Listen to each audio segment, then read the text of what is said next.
കോട്ടയം മുണ്ടക്കയത്ത് കർഷക ദമ്പതികളായ ദേവസ്യക്കും ത്രേസ്യാമ്മയ്ക്കും ഇത് കണ്ണീരിന്റെ വേനൽക്കാലമാണ്.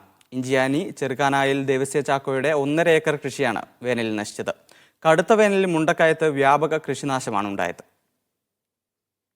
വേനൽ ചൂടിൽ 72കാരൻ ദേവസ്യയ്ക്ക് നഷ്ടമായത് ലക്ഷക്കണക്കിന് രൂപയുടെ കൃഷി. 1.5 ഏക്കറിലെ 1200 ചുവട് കുരുമുളക്, 250-ൽ പരം കവുങ്ങ്, 50ഓളം കാപ്പി, വാഴ എന്നിവയാണ് ഉണങ്ങിപ്പോയത്. കൃഷിഭൂമിയിലേക്ക് നോക്കുമ്പോൾ ദേവസ്യയുടെ കണ്ണ് നനയും. 1982-83 വർഷത്തിലുണ്ടായ വരൾച്ചയേക്കാൾ കടുത്തതാണ് ഈ വർഷം സംഭവിച്ചതെന്ന് ദേവസ്യ ഓർത്തെടുക്കുന്നു. ഈ വർഷത്തെ ഉണക്കിൽ മുഴുവൻ 90% നശിച്ചുപോയി. ഇനി ഇത് എനിക്കിപ്പോൾ 72 വയസ്സായ ഒരു വ്യക്തിയാണ് ഞാൻ. ഇനി രണ്ടാമതൊന്നും കളഞ്ഞിട്ടൊരു ലേഖനത്തിനുള്ള സമയവും ആയുസും എനിക്കില്ല. അതുകൊണ്ട് ഇനി മുന്നോട്ട് എന്ത് ചെയ്യണമെന്നുള്ളൊരു ചിന്തയിലും തേങ്ങയിലാണ് നിൽക്കുന്നത്. ദൈനംദിന ചെലവിനും വായ്പാതിരി ചെലവിനും ബുദ്ധിമുട്ടുകയാണ് കുടുംബം. ഇനി എന്തു ചെയ്യണമെന്നോർത്ത് നെടുവീർപ്പിടാനേ ഇവർക്ക് കഴിയൂ. അടിയന്തര സഹായം ഉറപ്പാക്കാൻ കൃഷിവകുപ്പിന്റെ ഇടപെടൽ ഈ കർഷകന് ആവശ്യമാണ്. മീഡിയ 1 കോട്ടയം.